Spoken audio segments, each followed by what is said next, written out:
নমস্কার বন্ধুরা, আমার সকল ভোজন রসিক বন্ধুকে অর্চির রান্নাঘরে জানাই সাদর আমন্ত্রণ। যারা আমার মতো নিজে খেতে এবং অন্যকে খাওয়াতে ভালোবাসেন তাদের জন্য আমার আজকের সহজ রেসিপি পাকাল মাছের ঝাল ঝোল। তো চলুন আর কথা না বাড়িয়ে দেখে নেওয়া যাক এই সহজ রান্নাটি আমি কিভাবে বানিয়েছি। পাকাল মাছের ঝাল ঝোল বানানোর জন্য প্রথমে আমি নিয়ে নিয়েছি ছোট করে টুকরো করে কেটে রাখা কয়েকটা পাকাল মাছ, এবং তাতে আমি প্রথমেই ভালো করে ধুয়ে নুন হলুদ মাখিয়ে রেখে দিয়েছি। এবার একটা প্যান বসিয়ে গ্যাসের ওপর, তো তাতে আমি কিছুটা সর্ষের তেল দিয়ে দিয়েছি। সর্ষের তেলে মাছগুলো এবার একে একে করে দিয়ে দেব এবং উল্টে পাল্টে ভালো করে দুপিঠ ভেজে নেব। তো দেখতেই পাচ্ছেন এখানে আমি লাল লাল করে মাছগুলো উল্টে পাল্টে ভালো রকম ভেজে নিয়েছি। এবার আস্তে আস্তে আমার মাছ ভাজা হয়ে গেছে, মাছগুলো তুলে রাখবো অন্য একটা পাত্রে। এবার ওই তেলের মধ্যেই আমি দিয়ে দিচ্ছি কয়েকটা লম্বা টুকরো করে কেটে রাখা আলু। এখানে আমি দুটো মিডিয়াম সাইজের আলুকে লম্বা লম্বা টুকরো করে কেটে রেখেছিলাম। আলুটা ততক্ষণে ভাজা হতে থাক, আমরা এদিকে একটা মশলার পেস্ট বানিয়ে নেব। তো একটা মিক্সিং জারের মধ্যে আমি দিয়ে দিয়েছি কয়েক কোয়া রসুন, দিয়ে দেব কুচনো পেঁয়াজ, এবার দেব টমেটো, কাঁচা লঙ্কা। আদাটা আমি এখানে দিচ্ছি না, কারণ আদা আমার পেস্ট করা আছে আলাদা, সেই জন্য আমি আদাটা এখানে অ্যাভয়েড করছি। আপনারা চাইলে আদাও দিয়ে দিতে পারেন। এবার দেখতেই পাচ্ছেন আমার এখানে সুন্দরভাবে একটা পেস্ট তৈরি হয়ে গেছে, আর আলুগুলো এদিকে ভাজা কমপ্লিট। তো আমি আলুগুলোকেও এবার অন্য একটা পাত্রে সরিয়ে রাখবো। এখানে দেখুন আমি একটা বাটি নিয়ে নিয়েছি, একটা পাত্র। সেই পাত্রের মধ্যে প্রথমে দেব প্রায় 1.5 চামচ মতো জিরে গুঁড়ো, 1 চামচ ধনে গুঁড়ো, লঙ্কা গুঁড়ো আর হলুদ গুঁড়ো। এবার এই সমস্ত উপকরণ আমি একটু জল দিয়ে মিশিয়ে মশলার একটা পেস্ট বানিয়ে রাখবো। এবার এই পেস্টটা আমরা পরে কাজে লাগাবো। দেখুন আমার এখানে পেস্ট বানানো রেডি। এবার ওই ফ্রাইং প্যানটাকেই আমি আবার পরিষ্কার করে নিয়ে ফ্রাইং প্যানটা গরম করতে বসিয়ে দিয়েছি গ্যাসের ওপর, তেলও দিয়ে দিয়েছি।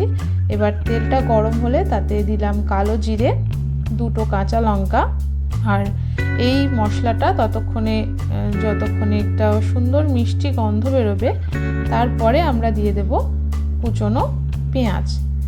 এখানে আমি মোটামুটি 1.5 খানা মতন পেঁয়াজ ব্যবহার করেছি, পেঁয়াজ কুচিয়ে রেখেছিলাম মিডিয়াম সাইজের।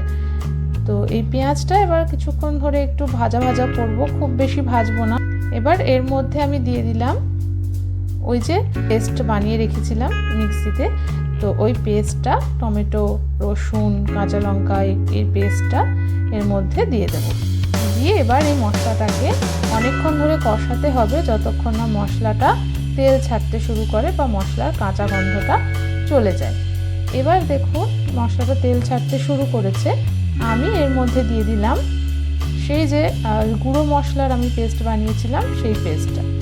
তো পেস্টটা দিয়ে দেওয়ার পরে এবার এটাকে ভালোভাবে নেড়ে চেড়ে আবার খানিকক্ষণ ধরে আমরা কষিয়ে নেব। এবার দেখুন আমার যেহেতু বলছিলাম আমি একটু আগে যে আদাটা আমার পেস্ট করা ছিল, সেই জন্য আমি আর আদাটা আলাদা করে দিইনি। এখন আমি আদাটাও অ্যাড করে দিলাম। এবার আদাটা দিয়ে আবার কিছুক্ষণ ধরে কষাবো, কারণ আদার কাঁচা গন্ধটা চলে যাওয়ার দরকার আছে। এবার আমি ভাজা আলুগুলো এই মশলার মিশ্রণের মধ্যে দিয়ে একটু কষিয়ে নেব। এবার দিচ্ছি ওই যে মশলার মিশ্রণটি করেছিলাম আর মিক্সিং জার, সেই দুটোর ধোয়া একটু জল, যে মশলাটা গায়ে লেগেছিল সেইটা ধুয়ে আমি একটুখানি জল অ্যাড করলাম। এবার এই জলটা দিয়ে আবার কষিয়ে কষিয়ে রান্নাটাকে বেশ কিছুক্ষণ ধরে কষাতে হবে। আলুগুলো তো দেওয়াই আছে, আলুগুলোর সঙ্গে মশলাটাকে ভালোভাবে কষিয়ে একটু তেল ছাড়ার মতন হোক, তারপরে আমরা এটার পরবর্তী পর্যায়ে যাচ্ছি। এবার দেখুন মশলাটা ভালোভাবে কষানো হয়ে গেছে, তো আমরা এখানে জল অ্যাড করে দেব। যতটা গ্রেভি আপনারা রাখতে চান আমি খুব একটা গ্রেভি করব না, ওই জন্যে আমি একটু কমই জল দিয়েছি। আর এখানে কিন্তু আমি বলে রাখি কোনো গরম জলের ব্যবহার করিনি, আমি এখানে ঠান্ডা জলই দিয়েছি, আপনারা চাইলে গরম জলও ব্যবহার করতে পারেন। এবার আমি মশলাটার সাথে ভালোভাবে কষিয়ে একটু মিশিয়ে দেব। দেখে নিচ্ছি যে আলুগুলো সেদ্ধ হয়েছে কিনা। হ্যাঁ, আলুগুলো প্রায় অনেকটাই সেদ্ধ হয়ে গেছে। এবার একে একে আমরা মাছের টুকরোগুলো আমি দেখুন দিয়ে দিচ্ছি ঝোলের মধ্যে।